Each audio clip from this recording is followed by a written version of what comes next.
Okay, let's get started with the webinar. Changes. Laura continues to intensify. Now a Category 4 hurricane, may intensify even a bit more before landfall, which will occur tonight. Most likely, again, up near the Louisiana-Texas border near Sabine Pass. Could even be just a shade east of there. As far as our local area, no real changes to the forecast. Still looking at minor to perhaps some locally moderate coastal flooding, high surf, and tropical storm force winds. Some hurricane force winds also possible over our eastern zones.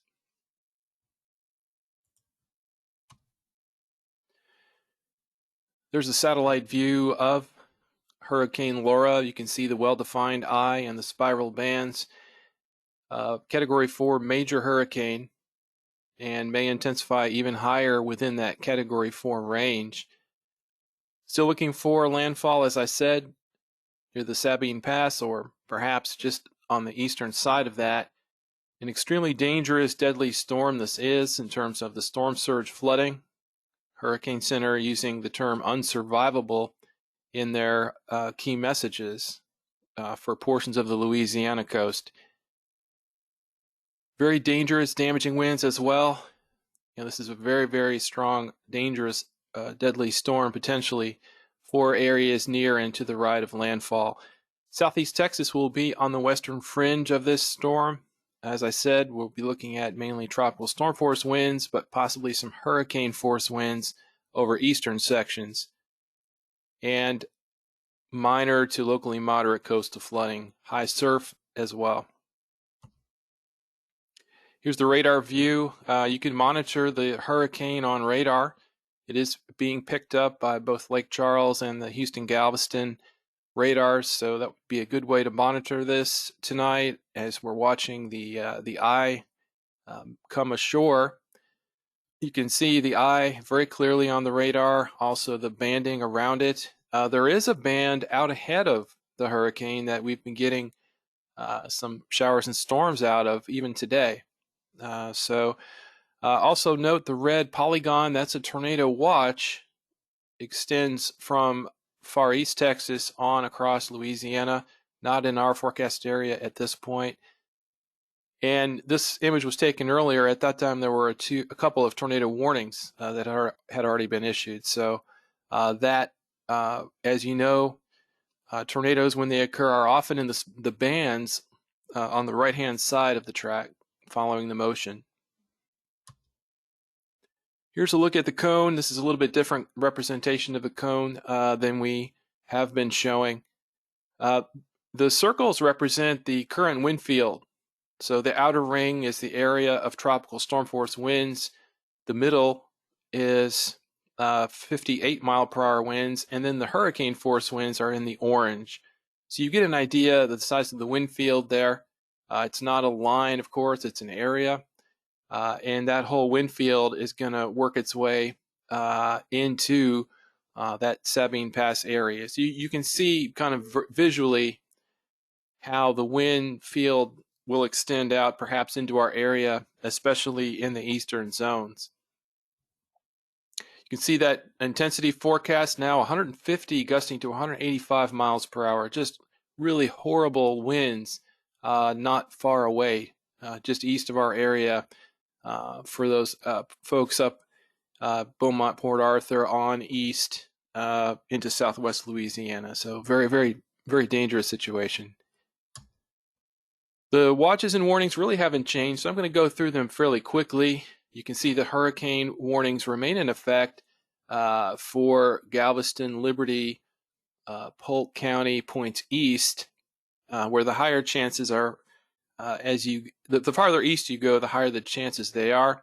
And then tropical storm warnings for the next sort of column of counties over, from Brazoria all the way up to Houston County, and just extending a little bit farther west. Some of those western counties may be trimmed out later on, really on the edge of the tropical storm force winds even out there. Again, no change to the storm surge watches and warnings. We have had some minor coastal flooding already This occurs when we get the swell and the wave action pushing out from the hurricane. Also, there's some other influences with the northeast wind that give us that water level rise ahead of the storm. And we talked about how the water levels would start to rise on Wednesday, and indeed they have from this, what we call a forerunner surge. So we're seeing that today, but nothing like the surges that are expected to our east. Flash flood watch, no change. Once again, the heaviest rains setting up east of our area.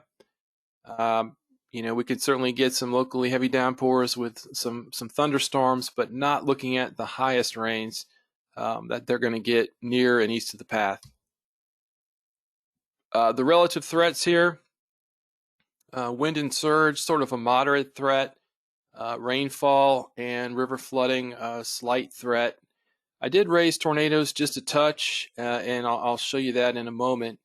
And then marine with the high surf offshore, very, very severe conditions out there. Wind probabilities, a little different portrayal here. This is, again, an image you can show in Hurricane. So I've been pushing Hurricane quite a bit this week. But it shows the chance of tropical storm force winds, of course, being extremely high, near 100%, basically from Galveston Bay on east.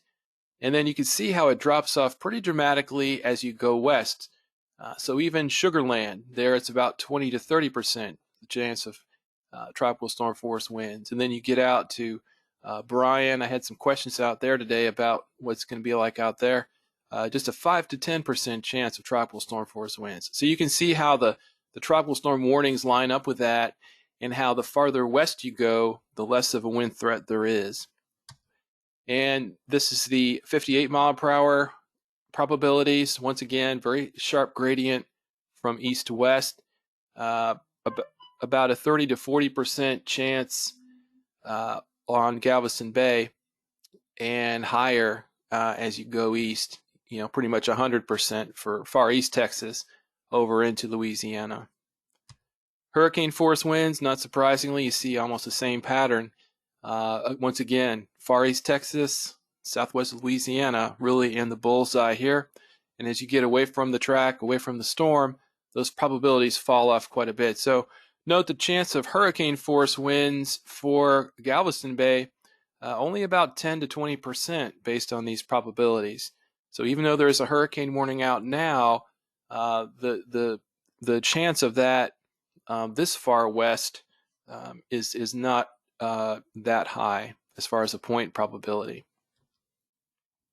This hasn't really changed, just that life-threatening surge, really, as Hurricane Center calls it, sort of unsurvivable when you're looking at 15 to 20 feet of water above ground in the low-lying areas there of coastal Louisiana. And that threat extends well inland, which doesn't show up so well on this map. A little bit better, this potential storm surge flood map. You can see some blues in our area, mainly Bolivar, which would indicate 1 to 3 feet above ground. But look at just a bit further east, and then you start to see those really high values. So yellow is 3 to 6, red is greater than 9 feet above ground, and of course in some of those areas we're likely seeing 15 to 20. And so the effort really is to get anyone who lives in those areas out. Notice that does extend up to I-10 as well, so we haven't talked about that. There certainly will be travel impacts from this surge event. If anyone is wanting to go east anytime soon, there will be issues there as well. The tides, that has been something we've been seeing today. In general, tides have been running a couple feet above normal. And we're heading into a low tide, but notice on the red line here, at this tidal gauge, Galveston Bay entrance, the water levels are not dropping off. The blue line is the astronomical high and low tide cycle. So we had the rise, and at high tide about 2 feet above normal. We're not dropping off.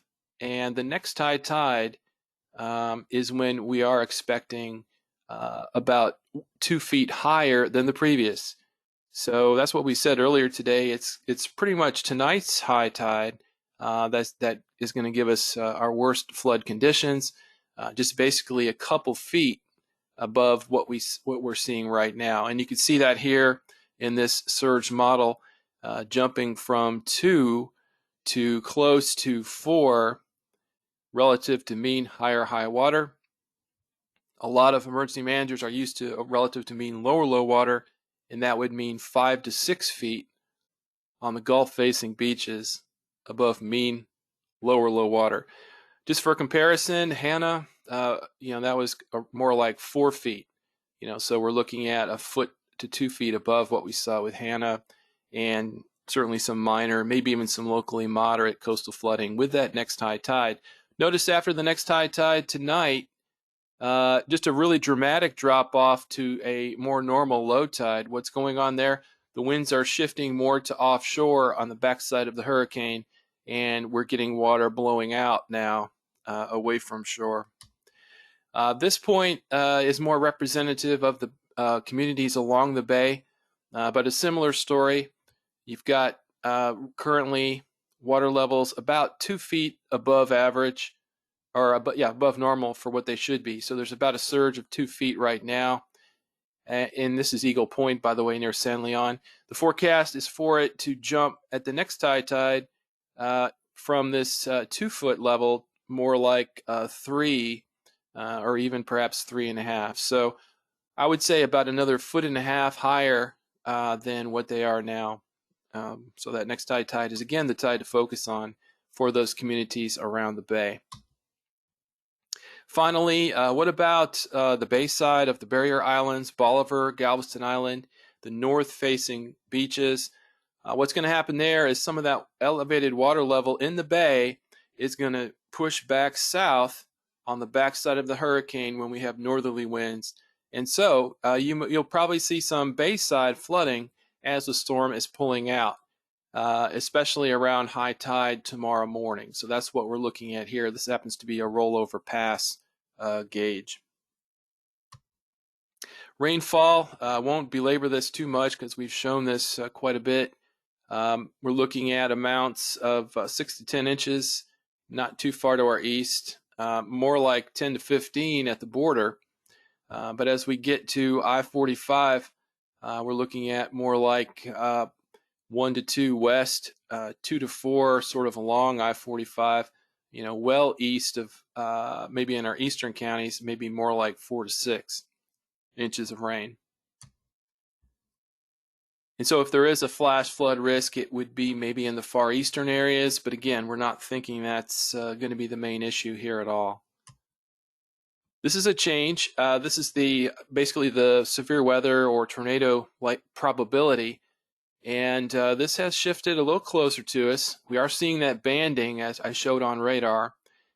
And so we have a marginal risk now, even into our eastern counties, along with those potentially higher winds, mainly for wind gusts with the banding and maybe even an isolated tornado or two.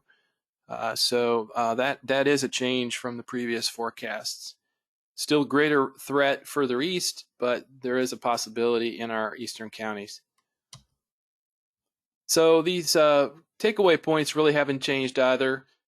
Just a really, really serious storm just to our east. Folks in Far East Texas over across Louisiana really going to have to deal with this very, very intense hurricane. We're on the western fringe, so our impacts are still there, but they're very modest by comparison. Minor to locally moderate coastal flooding with a high tide tonight, and then tomorrow morning along the bayside of the Barrier Islands. High surf, certainly, and some tropical storm force winds, and maybe even some hurricane force winds over our far eastern counties.